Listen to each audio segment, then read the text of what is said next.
Well, I'm a retired pilot now. I was in a long-term marriage, had my own house, own business for many years. Nice house, good job, nice holidays.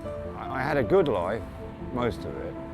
I was married and then I got a divorce, and then things went from good to bad. After I split up with my wife, that's when I turned to alcohol. The more I plunged into drinking, the worse that became, until ultimately family, friends, my ex-wife Carol, Katie and James, they just sort of like gave up on me really.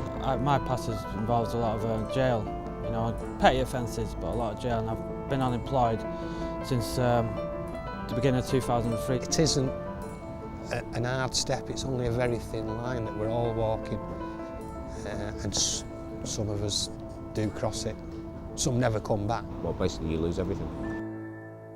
I was in a tent up in Dover, the White Cliffs of Dover, living in a tent.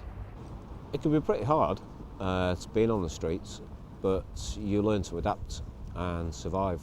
Sometimes it can be very depressing, you know, almost suicidal. You feel isolated, outcast, don't fit in anywhere. It was rough and cold through the winter months because I used to get out of my tent in the morning, go down to the seafront into the gents and wash with cold water, and then just walk the streets for the rest of the day, begging for money.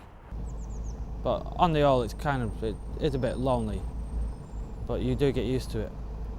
You do get your people that sympathise, either because they've been there, but they will come up and give you, you know, a few quid. You know, go and get yourself a cup of tea without asking. And you get the others that just turn their nose up at you and, you know, look at you with disgust, as if that's a sight I don't want to see. You know, as if they're like superior, better than yourselves. There are a lot of people that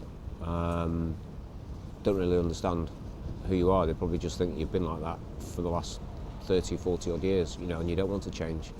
But it is very difficult once you are stuck in the rut of alcoholism to overcome it. Don't judge unless you've been there, really, because you can't. It was only when things got really bad where I was considering suicide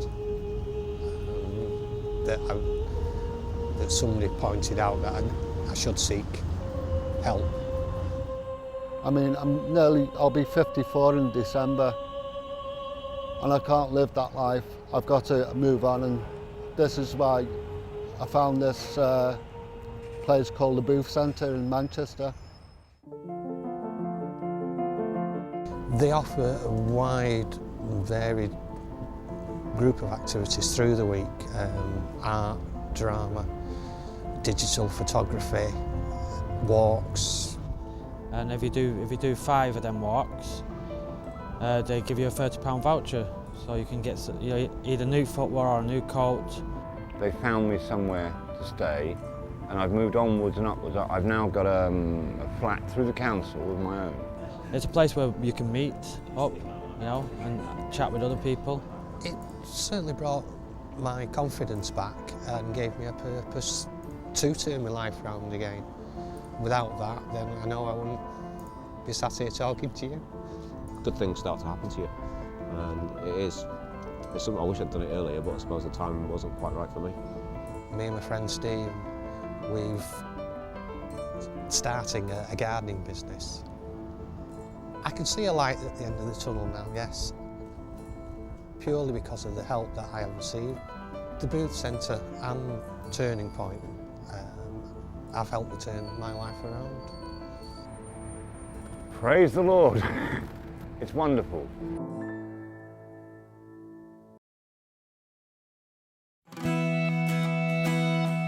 This is the second collaboration we've done with the Royal Exchange.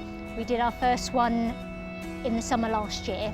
Very often people have even slept on the steps of the Royal Exchange and they walk past it every day, but it's not a building they felt is part of their lives, and we've been able to really change that. The whole idea is to help guys and gals who have had some problems in the past to regain confidence, and acting helps. You get this kind of spirit of bonding and helping each other. Oh, it's a drama that we're doing. It's called Go Away and Think About It. The play, it's a futuristic sort of play about people's thoughts and how they perceive different things that they're told. And it's where thinking has been banned, but there's an underground movement that is trying to bring it back. People are always thinking about different things, whether it's to do with work, money, food, living. It's all them things. Trying to make people think of make their own definitions of what they see. So let's we all put to them on. As a company, we all just pull together. And some of these lads are sleeping rough and still learning the lines. I'm still on the streets, so I'm still drinking, so I neglect to put the effort in to read the lines. And this last week, I've become more overconfident and not really read the script. But that showed today in my rehearsals. I wasn't really up to it. I think it's just the buzz of being on the stage and everybody looking after each other and being fully involved is what it's all about, really. Enjoy the bonding as well with other people, you know, and you become good friends. The sheer getting together, the practice, the camaraderie, you know, the whole thing is friendship. No more bees, no more pollination, no more plants, no more animals. I've invited friends and some in my family, my son and my daughter-in-law. I've got my gran, who's coming in as a scooter, and I've got my half-brother, and I've got my mum. People go and watch us and they're not there to have a laugh or anything. They fully understand how hard and difficult it must be for us to do this. But we all thoroughly enjoy it, and I'm sure it'll be all right on the night. I'm very nervous about tomorrow night because I don't think because this time last year we had it to a T, but after the rehearsals today it's just like, it's wrecked my brain in a way, so I'm going to have to put a lot more effort into it. Like tonight I will.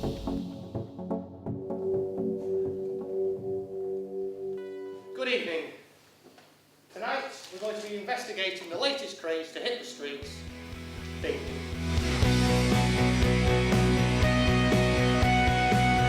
Oh, it went brilliant tonight. The best bit for me was knowing that I could do it. We thought that went really well tonight, much better because we had a few problems in rehearsals at the beginning of the day, but I think everybody was not so much word perfect, but just confident with each other, and it was a fantastic feeling when we finished. Everything's just come together. We hoped it would, we planned it to, and we really feel as though everything just gelled tonight. Even as a cast, as a company, we've just all pulled together and helped each other out, and we've got there. My mum loved it, but she was in tears in the end. She was overcome with emotion. I think it's because she actually saw me doing something constructive, and seeing that, you know, I'm not just destitute on the streets, but I'm actually doing something constructive, and she was proud of me.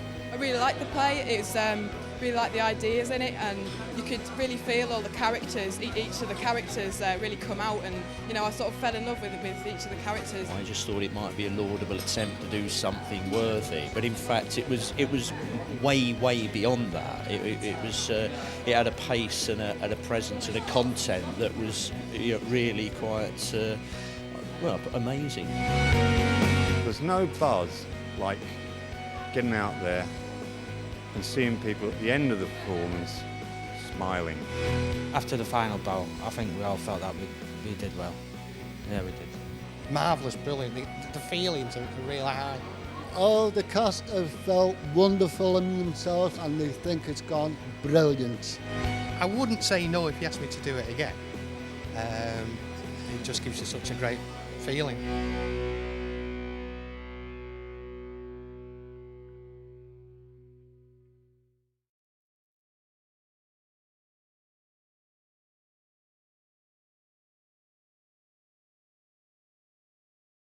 I'm going into detox a week from today, and that's my main aim from now, just to get off the drink and get off the streets.